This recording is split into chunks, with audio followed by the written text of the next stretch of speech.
All right. Look, sorry I'm late, but I'm here, ready to get it started. I'm gonna get this theme music on, get my notes out. All right.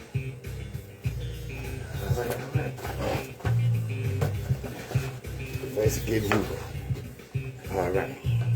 Come on there? Yeah. Okay. Theme music.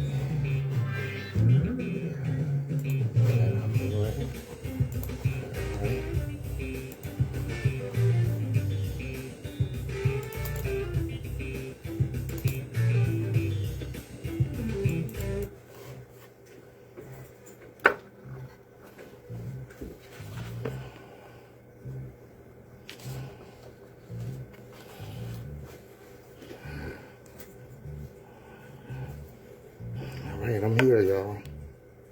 All right.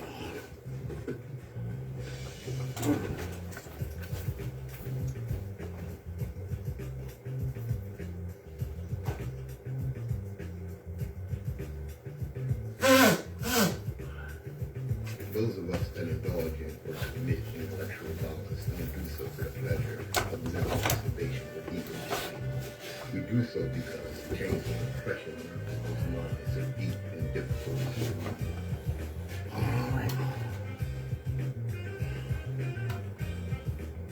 Good morning, my children of the sun.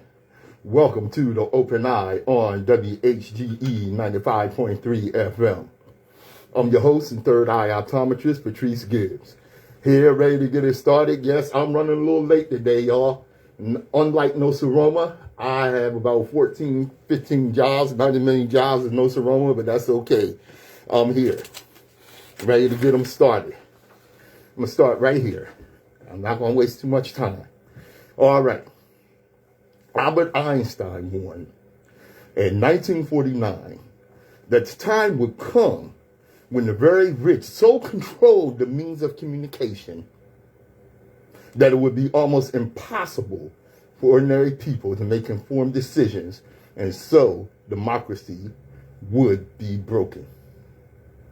We live in the time that Einstein warned about, which is why we do the Open Eye. Because, as I said in the opening with the theme song, the chains of oppression on our people's minds are deep and difficult to remove. That's word. Hey, what's up, Brother Jadea? All right. Let me tell you this.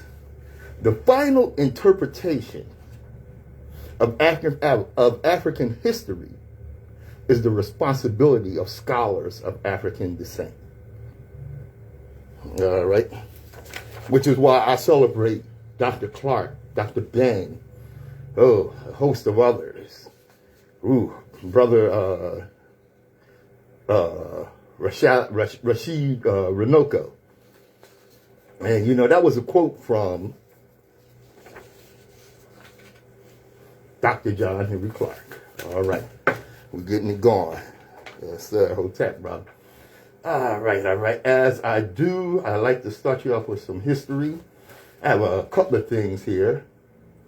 You know what? I'm going to go right here. Yesterday was the 75th anniversary of Jackie Robinson breaking the color barrier in Major League Baseball.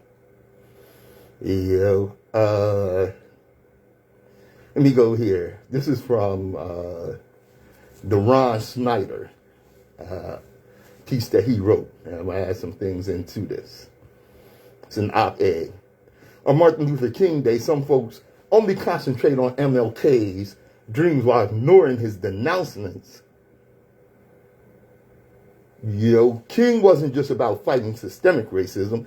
He spoke forcefully against poverty, the Vietnam War, and topics that endanger his life more than singing Kumbaya with Klansmen. But whitewashing King's legacy makes the status quo easier to maintain. Feel me? All right. April 15th marked that was yesterday, marked the 75th anniversary of Robinson smashing Major League Baseball's color line when he debuted it with the Brooklyn Dodgers at Ebbets Field. His entry in 1949 started a ripple integration across sports and a portion of society, for instance, in military, public schools, and what have you. After 6 All-Star seasons in a 10-year career, he retired and eventually was enshrined in the Hall of Fame. And usually that's where his story ends, unless you pay attention and reject any sanitized version of history. Integrating the major leagues was no small feat and harder to imagine today, where some of this country's most prominent black Americans are pro athletes.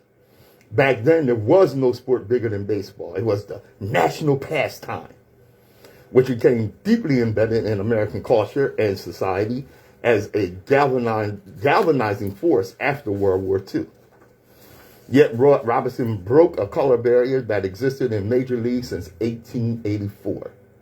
But he wasn't just a slick fielding second baseman who was a terror on the base paths and a beast in the batter's box. He was more than a baller whose awards for Rookie of the Year and Most Valuable Player, who was awarded those. Those issues were fun and games. Okay? He supported, of course, civil rights movements and this, that, and the other. And, you know, it's something that we do celebrate him. We do celebrate Jackie Robinson. There was even a movie starring Chadwick Boseman about his life. You know? Now, here's my thing on Jackie Robinson. It's a couple of things. And, you know, he is viewed as a hero in the black community and American sports and what have you. You know? Or, like I said, but here's a couple of things. He was very much a staunch supporter of the civil rights movement, donating time and money to that effort. And there are some that say, you know, with the he would have supported Colin Kaepernick, and probably so. But one person I remember him not supporting, and this stands out in my memory, was Muhammad Ali. When Muhammad Ali refused to join the military, refused to go to Vietnam, and stood up to the U.S. government, Jackie Robinson was one of the black people out there that was very critical of Muhammad Ali because he had served in the military. Well, that was your choice, Mr. Robinson. Just like Muhammad Ali had the right and a very good reason not to serve in an illegal war. Now, another thing about him breaking the color barrier was our foolishness with integration. Now, in Major League Baseball, Jackie Robinson was a beast. I mean, he was a beast, which is why he won Rookie of the Year. He actually changed the game with the way that he stole bases. But let me tell you something. Like I said, he was a beast in Major League Baseball. But in the Negro Leagues where he came from, Jackie Robinson was pretty much a mediocre player. And that tells you the level of talent that was in the Negro League Baseball.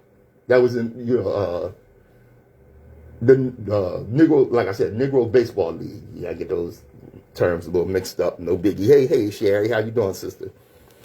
Yo, there were players that were a lot better. The thing was, Jackie Robinson had the proper attitude and was able, and as hard as it was on him, was able to stand up to the racism and harassment and death threats and what have you that he endured during the process of breaking the color line in Major League Baseball. But like I said, this was our foolishness because Negro League Baseball was a multi-million-dollar business. And that was all given up to get one mediocre player from the Negro Leagues into Major League Baseball to be accepted by whites. Lord of mercy. This is the Open Eye, 95.3 FM, WHGE, the education station.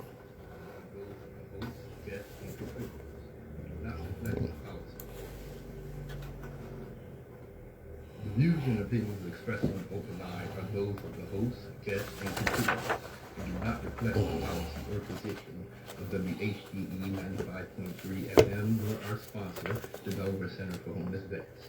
Any content provided by Open Eye's hosts, guests, or contributors are theirs and are not intended to malign any religion, ethnic group, company, or individual. Patrice Gibbs, the third eye optometrist. Look, I know y'all see me. Hey, Tracy. Y'all online see me getting my notes out here. There's something I want to cover here. Like I said, you know, I try to deal with some history here. Brother saw a post that he asked me about, okay, on Facebook or wherever it was. I'm pretty sure it was on Facebook. And it's something that he said he had no idea actually happened. Okay, and that was Rasta history.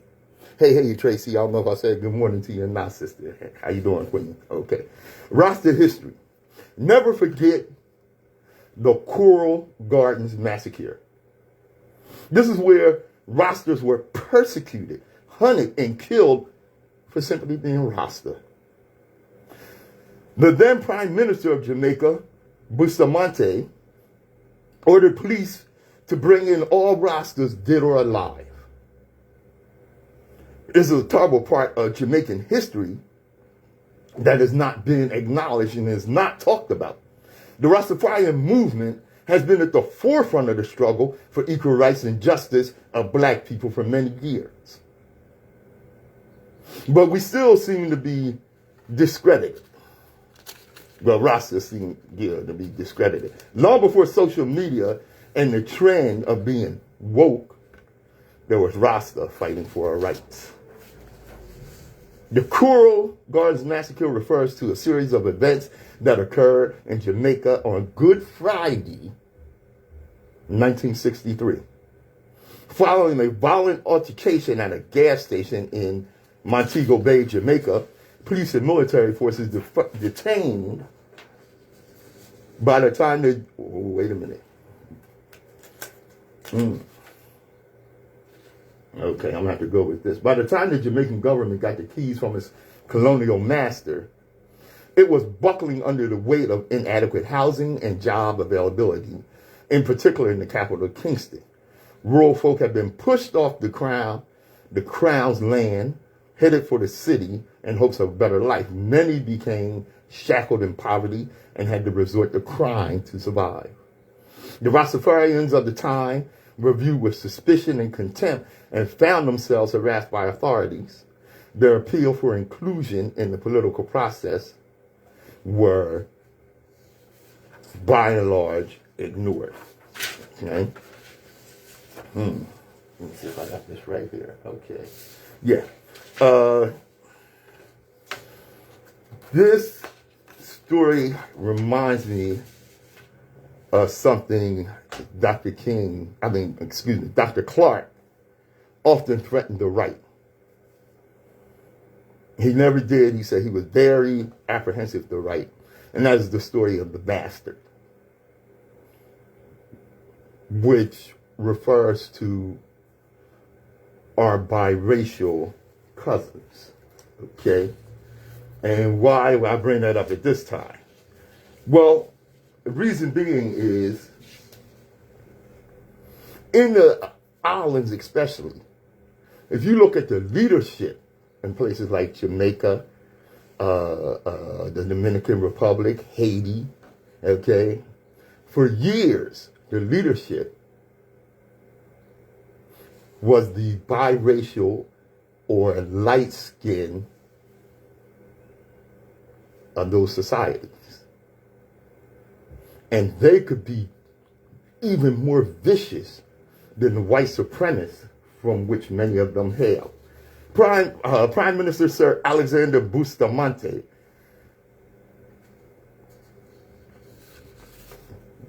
white European actually was one of those, one of those whites that were in control. And I'm pretty sure that he was biracial. I will check that out.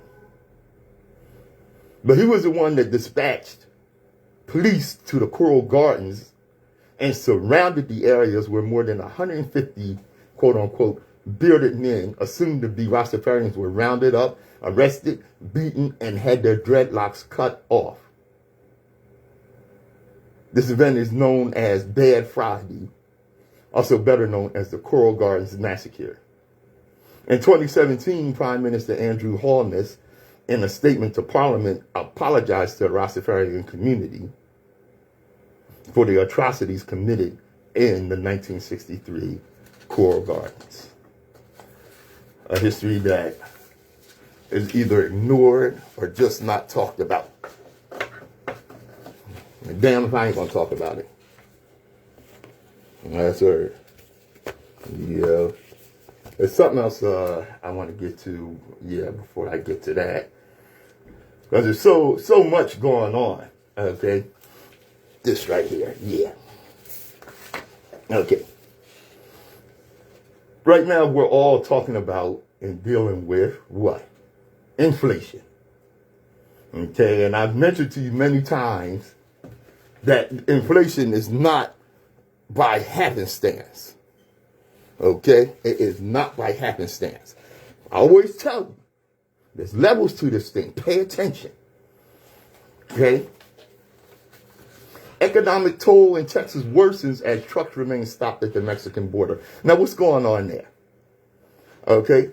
Governor Greg Abbott has kept many of his new inspection policies in place despite pleas from business for relief. What he's doing is he is holding up imports, okay?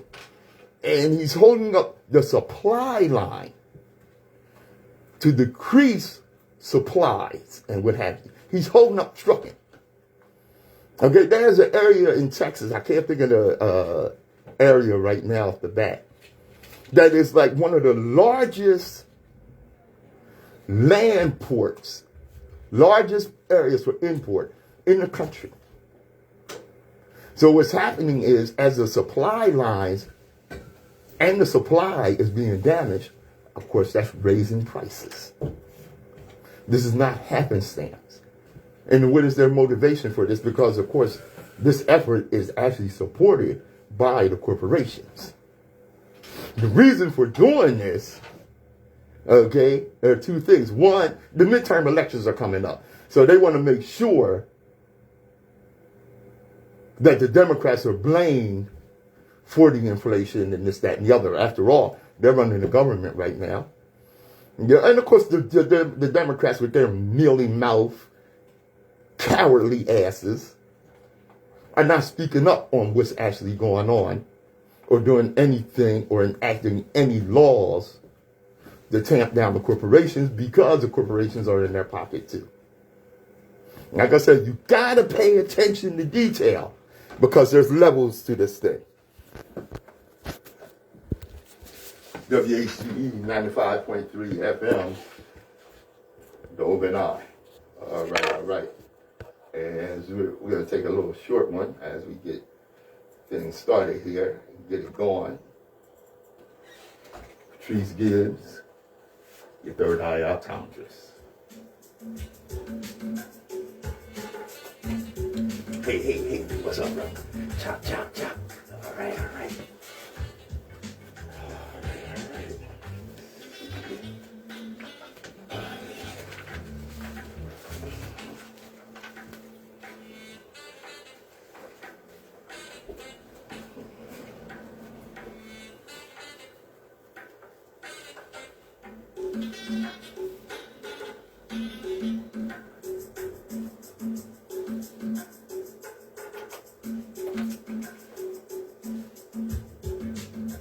WHGE 95.3 FM, the open eye.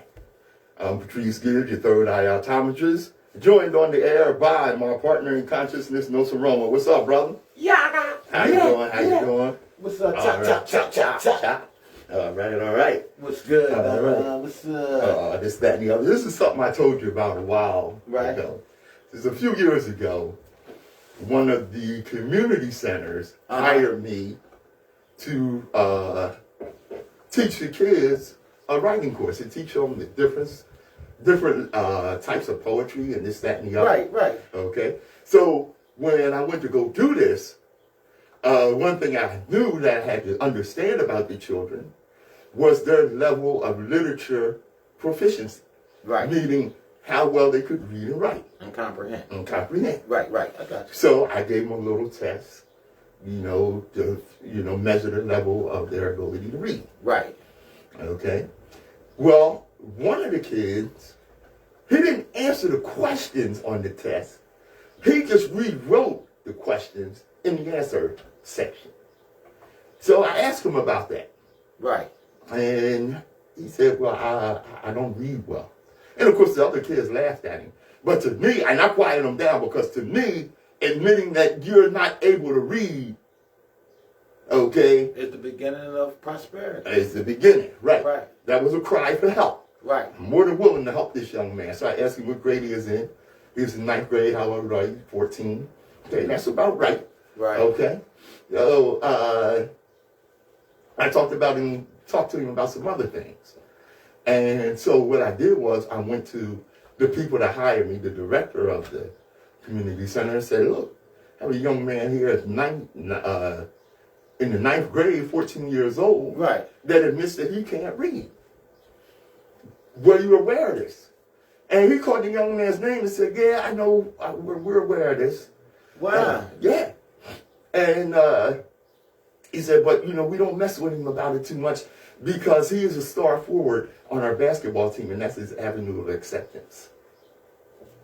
Are you nuts? No, but just think about it. If he didn't want it, and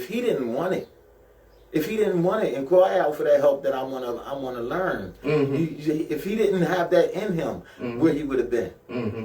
How about that? That's what I'm saying. Yeah. And if he didn't have that in him to want to get that, they would have just left him a blank slate for them to be able to put him in prison, lock him up, do all kind of things to him that he won't have the knowledge of, or be able to know that this is being done to him. You know what I'm saying? Yeah. His comprehension and everything is all messed up. So he'll think what's going on with him is supposed to be going on. You know, that's serious. The sad thing is that the executive director of this community center was aware that this boy was not able to read, but was not willing to do anything about it, because he was a star athlete, and star athletes in community centers generate grant money. And that was the problem. Okay? They was more concerned about that damn grant money than this child's education. And this brings me to Grambling State. Grambling State University basketball coach, the new coach, comes in and she cuts the whole 19-person roster. She cut everybody on the team. Okay, and they said, well, she took a page from Joe Clark's Tough Love playbook. No, she didn't. That's BS. Because what she did was she got rid of those students because she wanted a winning program that would generate more funds to the school. And that's why she cut them. And the thing is that many of those student athletes, when they were cut from the team, they lost their scholarship, their academic scholarship. Now they have no way to pay for their education. At the end of the day, what does she say? We have a goal, we have a vision. And we have a goal in this as an institution and a vision as well to win. And that's first and foremost. The hell with their education. She's more interested in that they win. Man, I almost said something foul on the air behind that. Denying these children their education so that the school could collect more money. You sorry Negro wench. WHGE 95.3 FM. The Open Eye.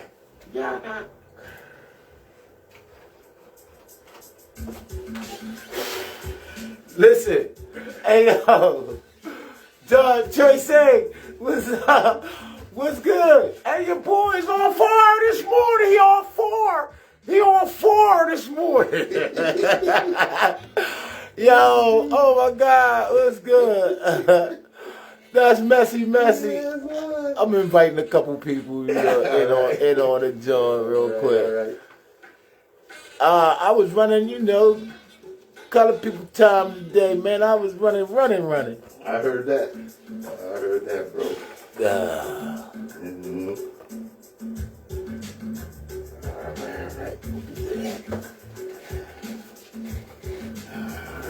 Yeah.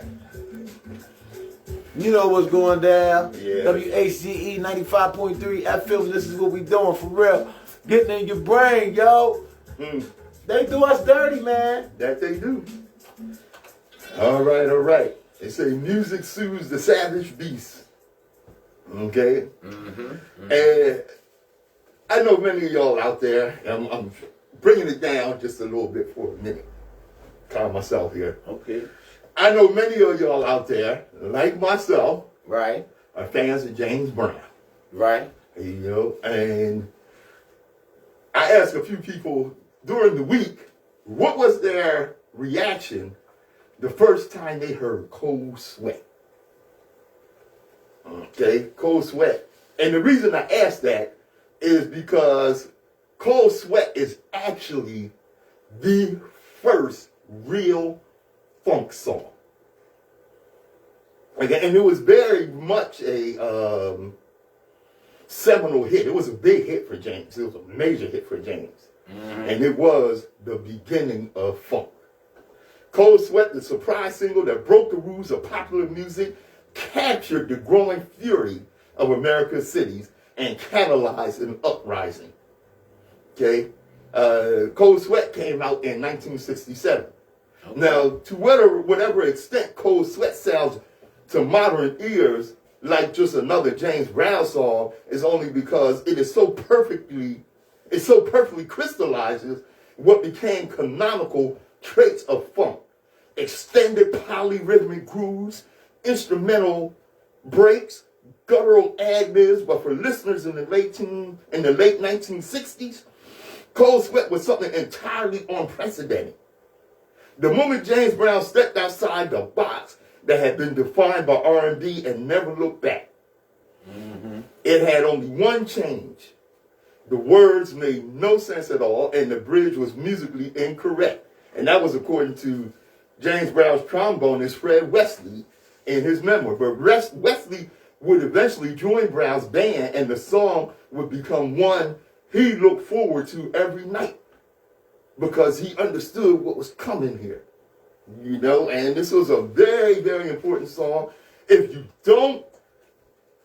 haven't listened to it, and it was one of the first songs where James Brown said, "Get the drummer some." And man, he gave the drummer some, and the drummer gave us some.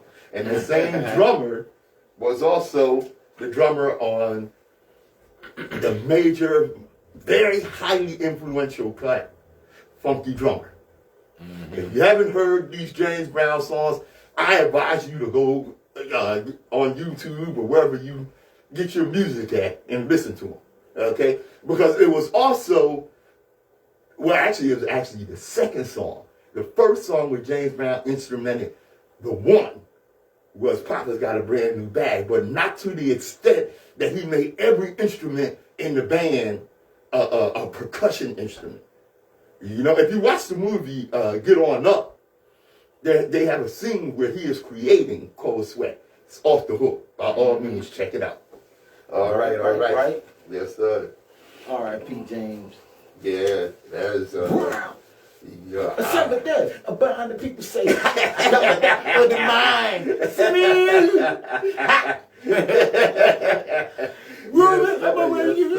Yo, he would go in, right? Oh, yeah. And if y'all don't know, for you youngsters that don't know, what Nsoromma just did was part of the routine from Eddie Murphy doing his impression of James Brown. It's off the hook. It's beautiful. I love it. All right.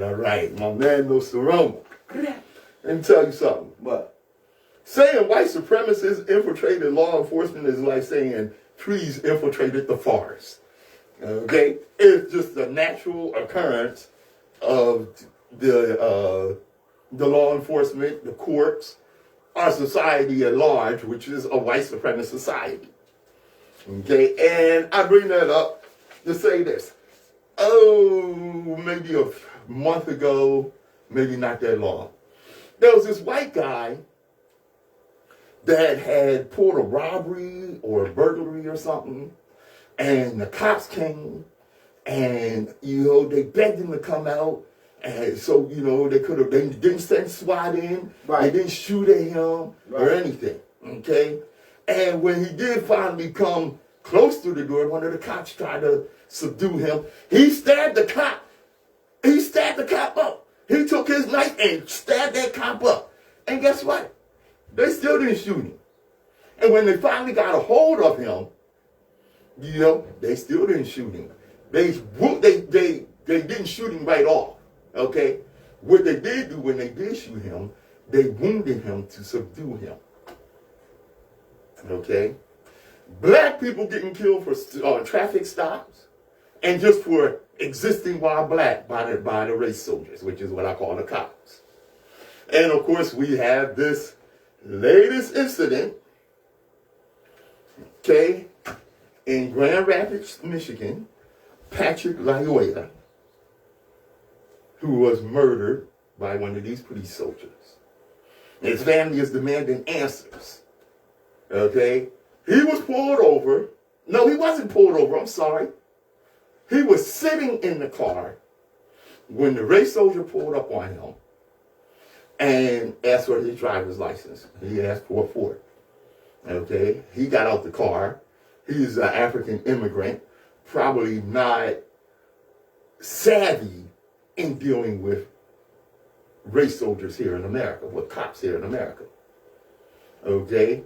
See, they have no probable cause to mess with you. Right. And when they come up to you and they ask for your driver's license and you didn't do anything, you know what I mean? Right. You, what is it you to do? Do you abide by them and let it escalate into something else because you wasn't supposed to be messed with anyway, but you trying to not be in a problem, so you give him your information and he continue to carry on? That's just or you try to deny it.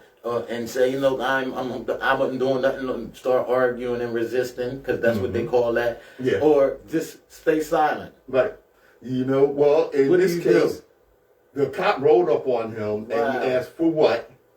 Okay. And the cop said that his license plate didn't match his car. That he had possibly a stolen license plate on the car. Okay, which he was like, he didn't understand this. Okay, that's probable cause, though. Now the police officer has probable cause. Right. Okay. Okay. But probable cause does not make that police officer judge, jury, and executioner. Right. Which is what that police officer was. Now, he grabbed the police officer's taser, and there was a struggle, and he wrestled and what have you. Let me tell you something about a taser. A taser is not a deadly weapon. Okay?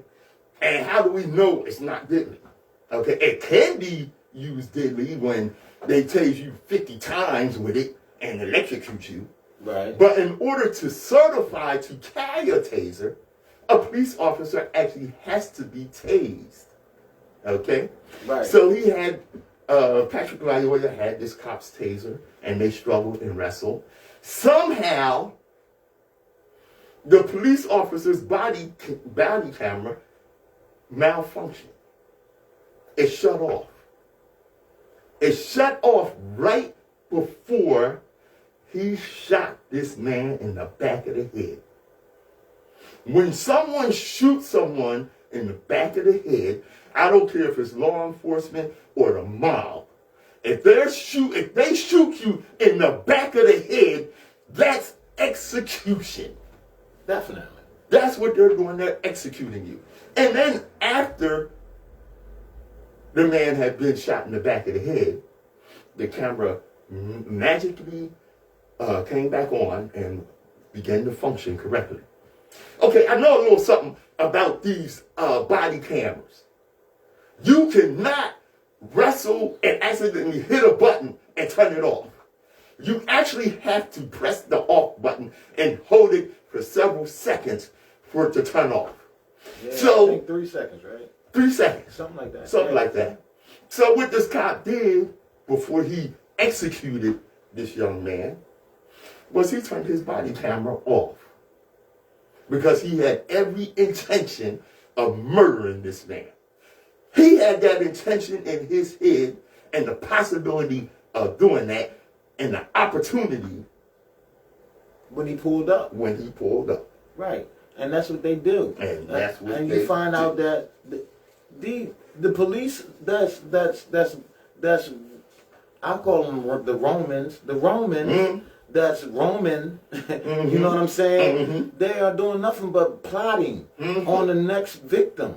That's their job. Right. Their job is to plot on you and catch you doing something that they say or think is wrong. When, you know, you have the right to happiness, and whatever that happiness may be is your right. You got the right to speed if you want to speed. Right. You ain't gonna get killed. You shouldn't get killed for speeding. Right. But they do. You know what I mean? You got the right to do a lot of things that they don't give and expect black people to have. That's why I look at the world as it's just a human world. It ain't no color in the world, really. It shouldn't be, but it is, and that's where the problem lies.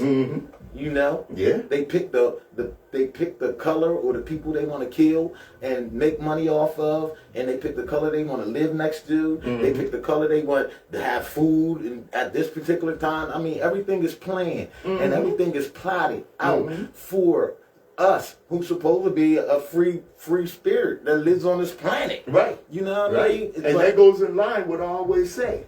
You know, we are spiritual beings having a human experience. Yeah. And that human experience, you know, at one time was a beautiful thing. Okay? Until we came in contact with a group of people that decided that our humanity did not matter. Yeah, and how can one group of people come into that kind of power through manipulation? You know, Right. and that, I mean, we as black people, we are born kind-hearted. Right. We born where we want to see people doing better, and that's a DNA thing, and them, on the other hand, is born in being vicious. Yeah. You know, and that's what they get. They'll take their mom and kill her for the insurance money and all kind of stuff. We don't even think like that because we 9 out of 10 don't have insurance. Even we want mom to cook. You know what I'm saying? Big time. I mean, it's One like mom around it's to a do her whole thing. different level of, you know, humanity inside of us instead of them, huh? Let me show you how Dr. Clark I say said instead of that. some of them, because Right.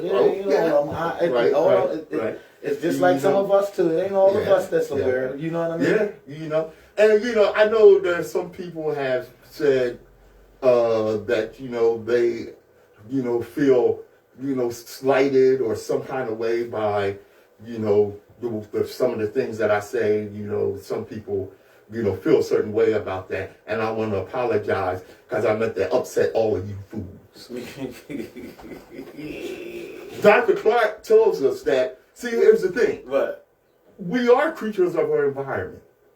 In Africa, food was plenty. I mean, you could reach up and grab some fruit and this, that, and the other.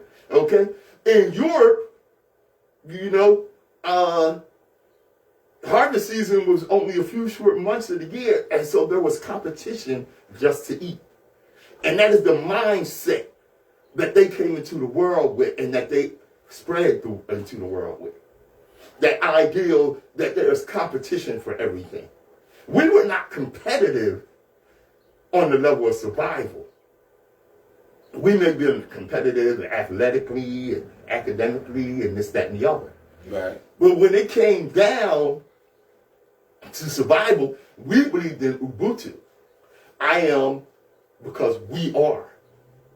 And that is the difference between us and the Europeans who cunningly, viciously came into power. One of the biggest mistakes that the black man made was to educate these people. We should have left them to their devices. That's right. Well, you know, the experts say that on this interaction that Patrick Lyoya had with this race soldier, Okay? Let's consider that there was a pretext to the stop. Okay? Right. Where officers pulled over someone under the guise of a minor violation with the intent, as Nsoromma said, to further investigate this person, to escalate this situation so that they would be in a position to be justified murdering them. And this is what we're dealing with. Of course, there are protests going on in Grand Rapids, Michigan, and what have you, and rightly so, you know. And hopefully that race soldier will be brought to justice. But I heard what the superiors of the Grand Rapids police force said is that we're investigating ourselves. And we're coming to find out that we don't have a bowl of cereal and watch the game. And yeah, that means the fix is in, man. That's what that means. And that's what I mean. It should be a Justice Department in the government that has a regular panel of regular state citizens, because you know you're not a United States citizen, right? Right. You were born in the United States of America. If you are a citizen, you are a United States of America citizen, or a citizen of the state where you were born at. I'm a Wilmington, Delaware state citizen. You know what I'm saying? So they manipulate you into thinking that you are automatically this citizen that don't even exist. So now, in knowing that, as easy as you can be manipulated like that, think of all the manipulations that's going on right now, then. It's you crazy. feel me? Yeah. Now, you don't even really know what and who you are for real. So, well, in this game of Monopoly, because that's all it is, you know what I mean? The polices the poor. Yeah. Oh yeah. The privatized. Oh yeah. To keep their money tight. If I know I can pull you over, and first of all, I can get behind you and type your license plate in and find out if you are behind tinted windows or black, white, Spanish, Latino, whatever, before I pull you over. Right. Okay, I already have the choice to go. Okay, they white, I ain't messing with them today. Okay, they white, I ain't messing with them today. You can do that all day. All day. And they do. And that's why we have to go deeper on these police when they do that killings and when they do that. We have to look into, okay, in the past year, how many white people you pulled over and killed, and how many black people you pulled over, period. And you'll see their racism. You'll see their tactical elimination process. You know what I'm saying? Yes, indeed. This is strategically being done. Oh yeah. This is not just a hokey-dory thing. For generations, this has been planned and plotted on. That's right. For generations. Most definitely. And I'm at the age of 50 now. I realized before I was one of them dudes that couldn't read. Like I was reading like yo, and they went to don't tell me. You know what I'm saying? I got it. You know, I was like that. And now that I'm older and I've practiced reading all the way up until this time, I'm good. I'm pretty good. I ain't the best. You know what I'm saying? But that's what they didn't want us to know. Right. Now that I have the knowledge and the science to want to find out what they doing to me, why. Right. Now. And why. It's just a messy situation, man. Okay. And this is what Nsoromma was saying about how he segued us into education. Right. Okay. I'll give you something here. The American education system was modeled after the German education system. Okay. Is that surprising? Okay. The primary goal of the German system was not intellectual training, but rather conditioning the students for obedience, subordination, and collective life. Okay? That's what it was for. And this is what the Americans studied for the American education system. It was literally designed to destroy the concept of free will in the student's mind. Right? That's what they don't want you to have, is free will. As a matter of fact, the founder of the German educational system, Right. Johann got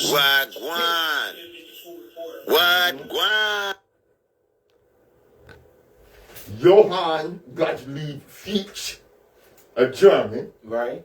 He said education should aim at destroying free will so that after pupils are thus schooled, they will be incapable throughout the rest of their lives of thinking or acting otherwise than as their schoolmasters would have wished. Does that surprise you? No, it shouldn't. Because this is exactly, see, did you have students in your class that were unruly, that the teacher said they can't be controlled and they need to be put in special education? My hand is up. Mm-hmm. My hand is up. Mine too. Mine too. You know? Yeah. I remember when I was in the 6th grade, they put me in one of the regular classes. Right. That was very structured and what have you. In 2 days, they moved my ass to another class. Yeah, they did. It wasn't that I was not able to be educated. I just wasn't able to be controlled. Right. So I didn't fall into, you know, the situation where is it education or indoctrination? Because that's what it is. That's what it comes down to, is indoctrination. Mm-hmm. It's been said by many black intellectuals that we ought not let our oppressor educate our children. Educating our own children is practical, but guess what? It's also big business. Indeed, since 1995, the charter school program has handed out over $4 billion to support charter schools. $4 billion. $4 billion. That's a lot of money. Yeah, that's a lot of money, though. Yeah. Alarmingly, about $1 billion was found to be lost due to fraud and waste. Regardless of how you personally feel about charter schools, it is undeniable that we could have done plenty with that $1 billion. Right. You know, it is also clear in black history that black people have a long history of starting our own schools and doing it on a shoestring budget. And it makes me think of one of the things my mother said. My mother said that before school integration, our teachers were turning out college-ready, highly intellectual students with substandard supplies and resources. Right. Okay? If we were able to do that then, we're able to do it now. If the opportunity is present, it makes sense for black people to also benefit. However, we must do so in excellence and not purely for profit. Okay? Our children are our future and present. We must take control of their educational outcomes and ensure their future is rooted in a foundation of pride, excellence, and self-determination. Our children are, after all, our responsibility. True. And it's our responsibility to see that our children are properly educated. Okay? In spite of my language, in spite of the harsh way I have a tendency to talk, in spite of my passion, boo, you know, and my man Nsoromma over here. All right? Bring your children on over here and get them some education because we got something for them. Oh, yeah. All right? And that's because we took the time to do the research and educate ourselves, as many of our listeners who tune in to WHGE 95.3 FM and listen to the Open Eye with Patrice, Gibbs, and Nsoromma in the building. Yes, indeed. True that. Yeah, buddy. And as usual, I was a little late today myself. You know, Okay. I got that. I'm Jamaican, you know what I'm saying? So I got about 18, 19 jobs. I heard that, bro. I heard that. I definitely, if I say I'm going to be there, I'll be there. You know? Yeah. You know? That's word. Sure. That's word, you know? And as we always tell you, because we're getting ready now, because we're not the only ones on WHGE, the Oh, there's education plenty station. of us, man. You can get fired all the way around the board. All around the board. Yeah. That's word. Coming up next is Thomas, right? Oh, yes, indeed. Yes, indeed. After that We'll is, followed by Rochelle. Yeah. Make some intelligent noise. Make some intelligent All right. noise. Sister Rod, what's good? Yaga! Yes, indeed. So stay tuned to WHGE 95.3 FM. And as we always tell you, destiny determines who enters your life, but you decide who stays. Therefore, value those who value you, and don't treat those as a priority. Who treat you as an option. I'm Patrice Gibbs. I'm Nsoromma. WHGE 95.3 FM. Thanks for tuning in. You dig.